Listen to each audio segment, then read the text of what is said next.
Welcome to the Biz Easy podcast, where small business is simplified for greater results.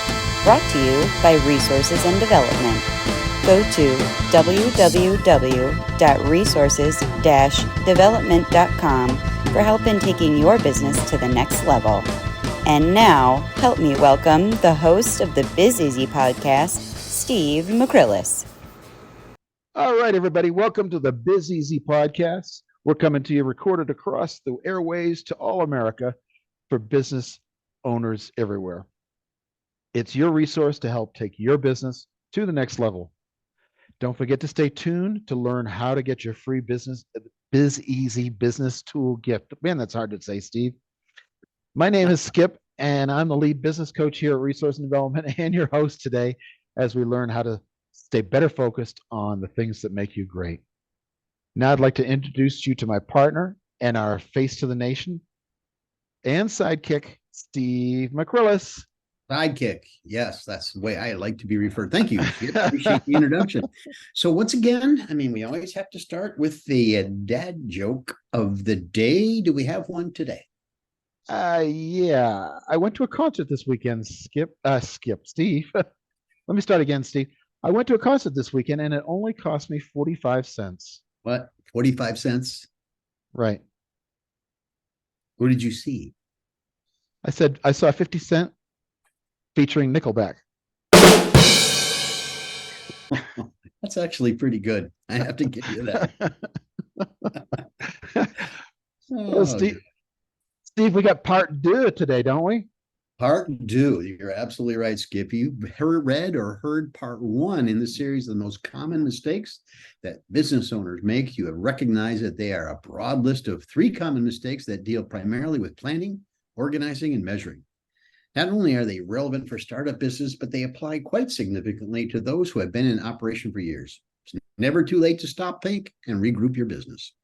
Now, the next 3 common mistakes pertain mostly with business that have been in operation, mostly for a period of time where the challenges grow and likely without a fix will continue to grow. It's quite rare, like many challenges, they will go away. Most people with their own business have a reasonable understanding of the operations and mechanics of their industry. After all, you are the expert at what you do. They have more than likely been doing similar work for someone else and decided to do it on their own. But in most cases, to use a metaphor, the machine was built, all they had to do was run it. As a quick refresher, the first 3 common mistakes that business owners make are as follows. Number 1, not having a plan. Number 2, ignoring the numbers. And number 3, trying to do it alone. So let's move on. Number 4, employee productivity. The use of the word productivity is more encompassing than you might initially think. It includes the values of effectiveness and efficiency. Effectiveness is doing things right, whereas efficiency is doing the right things. Both are critical to productivity. I look at the manner of operations, the time devoted to tasks, and always looking for a better way to accomplish them. This refers to machines, logistics, financial data collection, all of the above. The people responsible for these and other facets of the business will work in synchronicity, that was not easy to say, because you know what you are doing. Over time, shortcuts and lapsed processes occur that will affect the end product. This harkens me back to mistake number 2 from part 1 of the series, ignoring the numbers. Having effective measurement tools assigned to tasks, costs, and expenses with alerts for unfavorable variances helps minimize deviations from the target. Now, remember, I gave the metaphor of using the dashboard on your car to understand what's going on underneath the hood. You have an alert. Your gas is getting low. You have a tire that's low on air. Your oil pressure is not what it should be. The dashboard is what tells you those kinds of things. Additionally, goals, objectives, and clearly defined job responsibilities for all staffing helps mitigate such deviations. The company goal is profit. Well, let's assume that it is. Managing and motivating your staff to understand how their role is contributing to the goal is primary objective. Let's not forget, all staff must be simultaneously engaged in what their WIFM is. WIIFM, what's in it for me? Steve, that's good. Productivity is one of my favorite topics here, but I have to say, you covered a lot of ground there. It's happy employees make happy customers is part of that. It's Sure. it's measurements. It's we talked in a previous podcast about doing operational measurements as opposed to just financial measurements. And because if you wait to see if your profit is good, it might be too late to find out whether your efficiency was bad. So you want to try and find some operational measurements to measure that productivity, not just financial ones, right? Oh, you're absolutely right. In our first episode about the first three mistakes, I talked in length about the six mistakes that I'm identifying that small business owners make are all inclusive if you look at the subtext, because they encompass those other minor things that you're talking about, but they all fall under these broad headings, if that makes sense at all. Yeah, I mean, I think the point is that there's always consequences to every decision you make, right? And you want to understand those. You don't want them to be unintended. You want consequences. You don't want them to be unintended consequences. I wholly agree with that, but I get your point. What's number five? Moving on, mistake number five, running out of cash. You knew it was coming. Cash flow in a business is a most curious thing. I have witnessed companies that have run low on cash as a result of having too little business. Understandably, well, this can also be a condition of a company with too much business. Well, how can that be? If you look long and hard at the financial aspects of cash flow, it can be easily understood. Cash flow is the net balance of cash or cash equivalents moving into and out of a business at a specific point in time. If a particular operation or task, as Skip pointed out earlier, takes too long, or a repair and maintenance event occurs, this affects cash flow and necessarily profit. If a substitute process or deviation occurs to complete an operation within the business, well, this will also affect cash flow. Inevitably, accidents and deviations are seldom beneficial to positive cash flow. Budget is a word often likened in appreciation with the word diet. Nobody really likes to think about that. If you plan for expenses and costs in a way that has proven success or history, the likelihood of deviation is considerably less. Measuring the costs, and here we go, talking about measuring one more time. Measuring the costs along the way tells you this information. However, in the example where you have too much business to handle, the consideration becomes how fast am I collecting money to supply inventory and restock to maintain process and operations is the other consideration. Hate to beat a dead horse, pardon the expression, but financial planning is critical. Harkens me back to the other one. Well, yeah, Steve, there's a lot there too, because we all know cash flow issues when business is slow.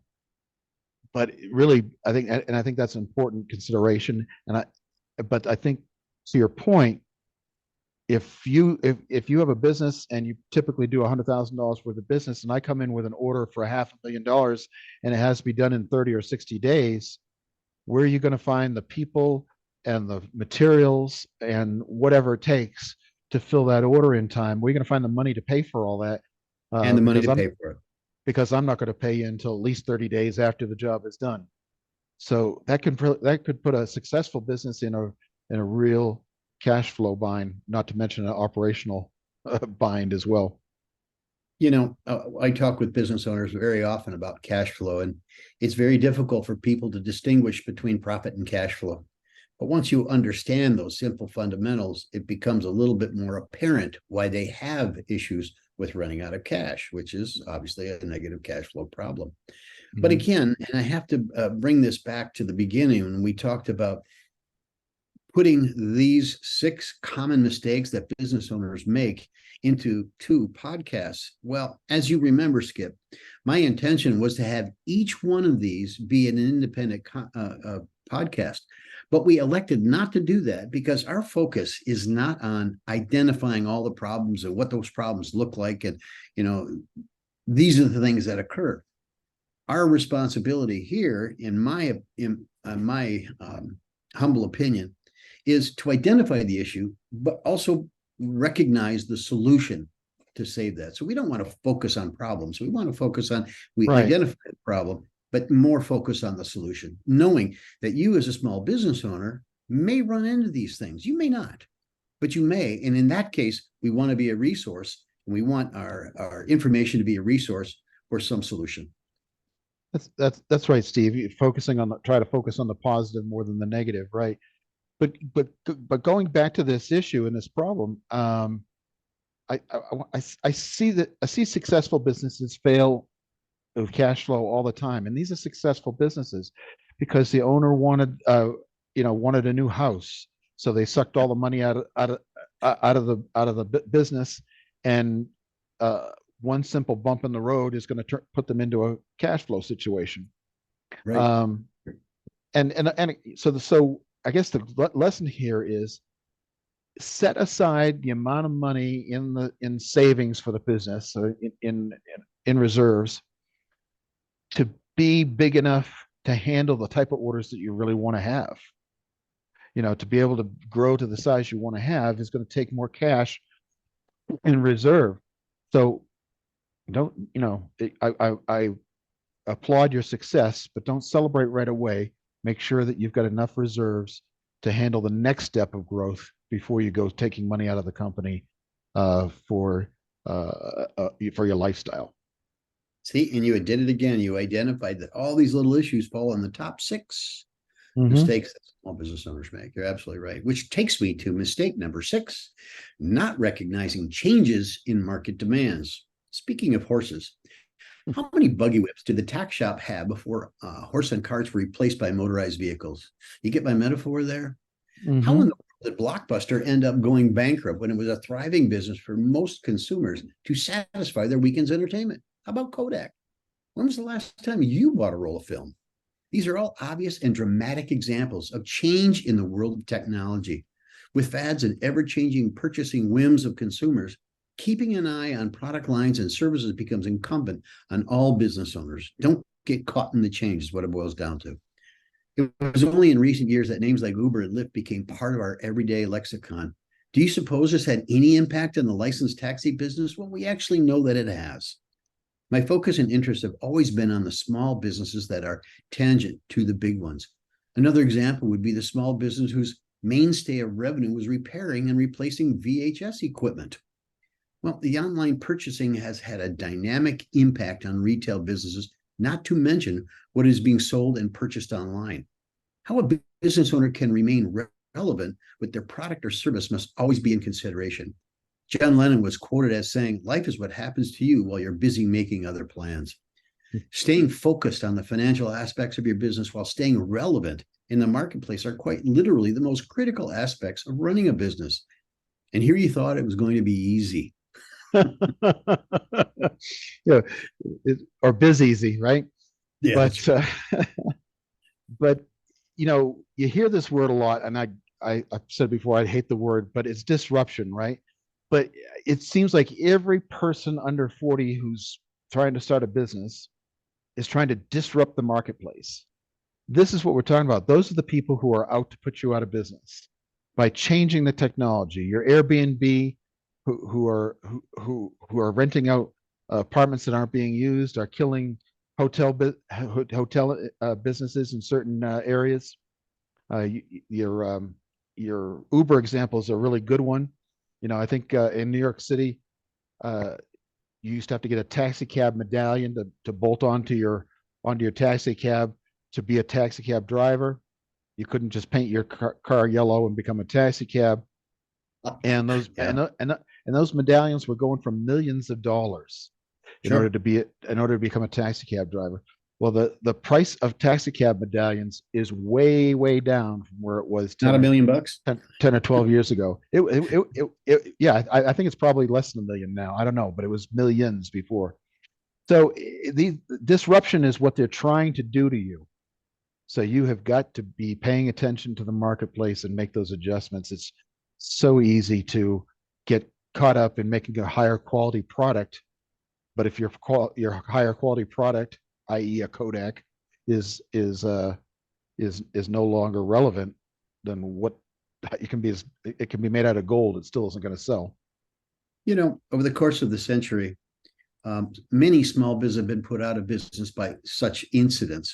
In fact, when I moved to Tennessee, I realized that in particularly a small town, there's still some small businesses that do very specific things like television repair, small engine repair, lawnmower repair. Now, out Do west, repair. I never saw any such small business exist. And most of them have been replaced by, well, obviously, depletable products that you're going to get in planned obsolescence. But, you know, that's not just for those type of industries. There's a lot of things. Make sure that you're relevant. Make sure you stay ahead of the game is what it boils down to. In Yeah. review, you may see many other mistakes that can occur in a small business. And believe that a summary of the 6 most common encompasses an entire list, if ever there was such a thing, if you look closely at the implications within each mistake. I think I can sum up my research and experience in small business concerns with a simple quip from P.T. Barnum, who was quoted as saying, aside from a few million details, that's all there is to it.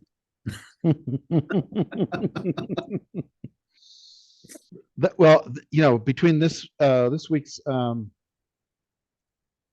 blog as well as the previous part 1, I think you're right. You covered a lot of topics, six topics, but it encompasses so much more than those 6 topics, and that so many things are related to those 6 topics that you've got to you got to keep all the balls in the air. So good job, Steve. Really appreciate you bringing this to everybody.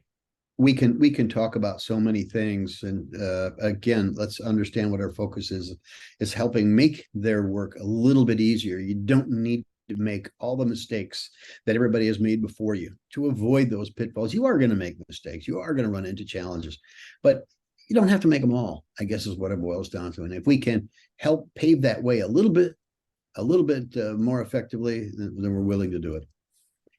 I'd love, before you go there, Steve, I'm sorry.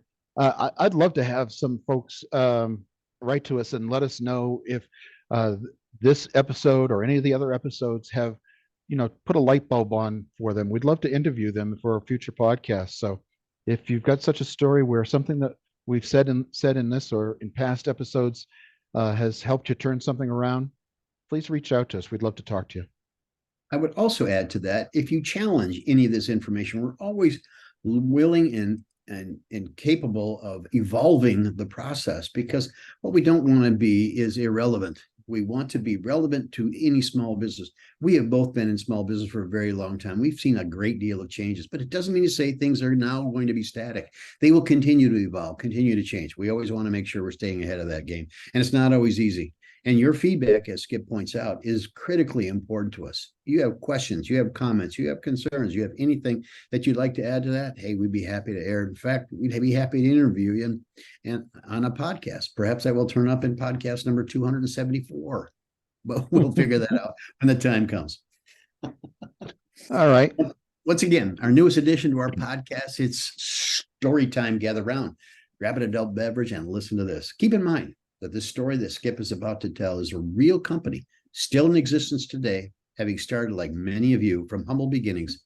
And thanks to our podcast, they simplified things for greater results. Skip, tell us a story. Yeah, right. One notable example of a company that faced severe cash flow challenges and successfully turned things around is the story of this company in the late 1990s and the early 2000s. Late 1990s, they were in dire financial straits, struggling bankruptcy and a massive debt load.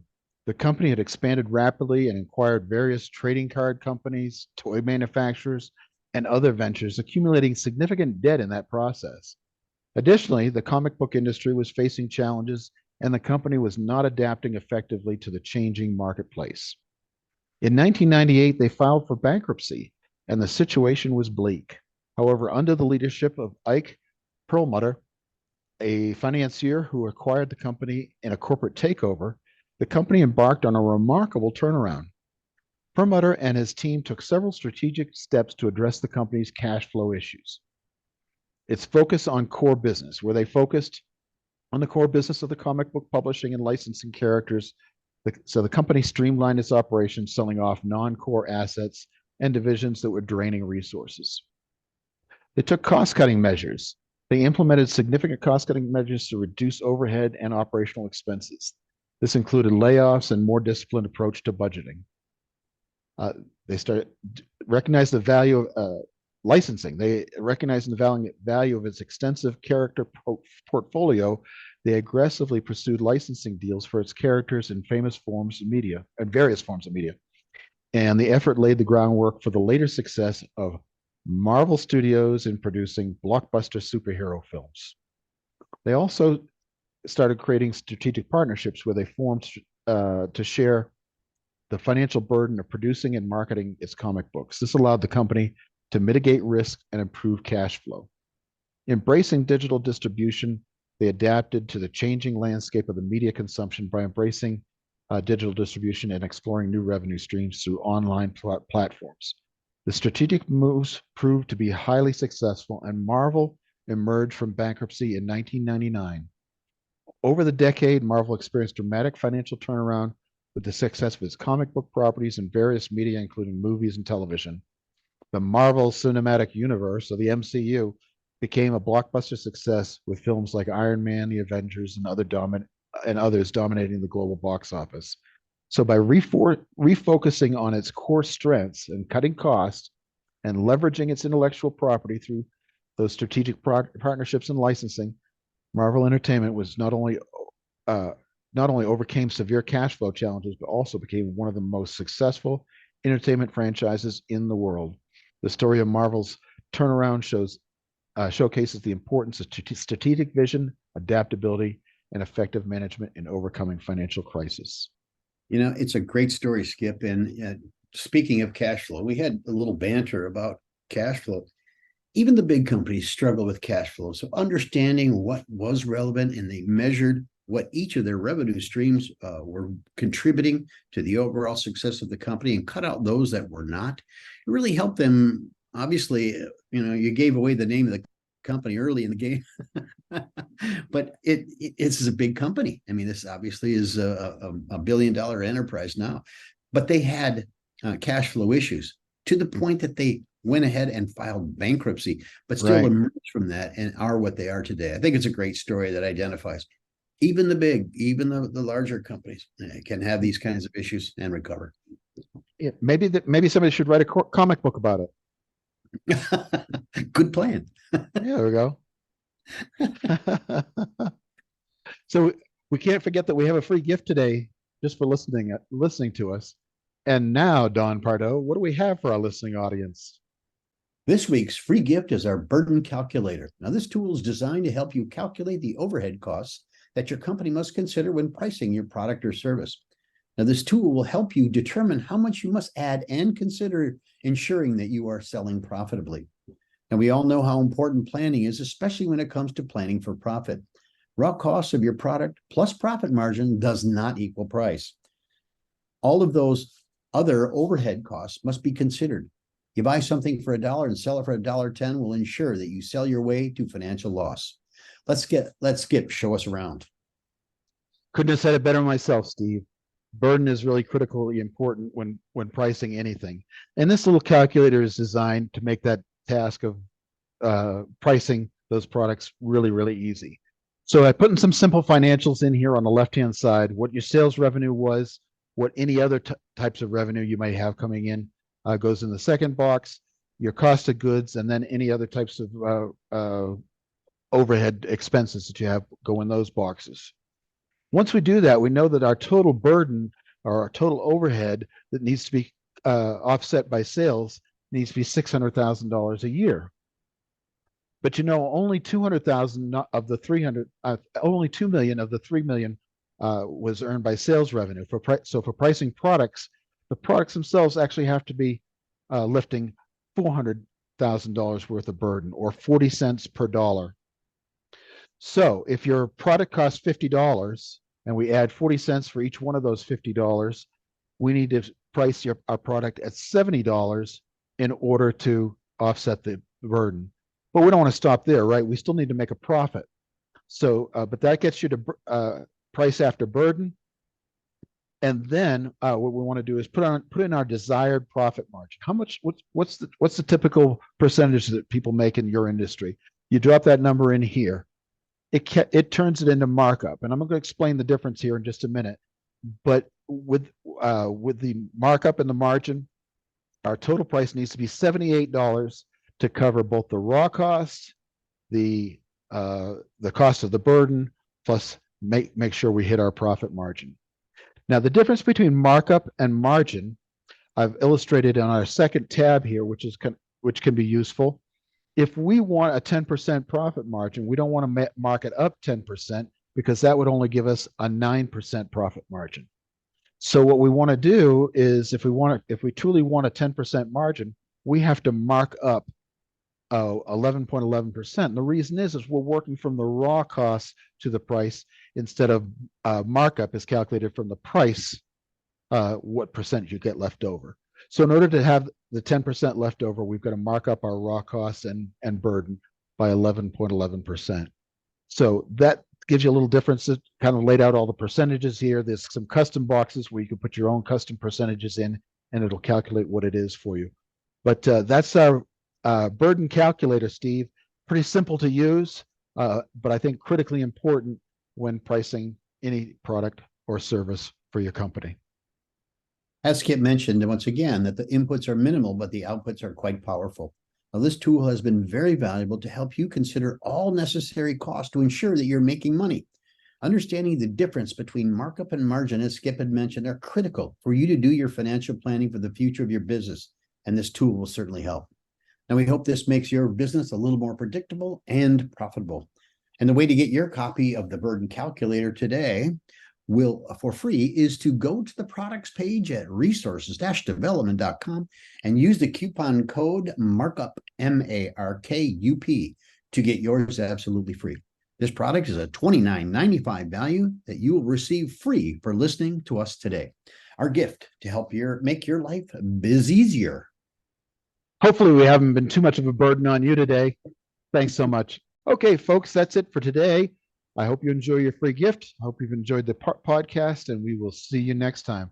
Steve? And just in case you didn't know, our website is resources-development.com.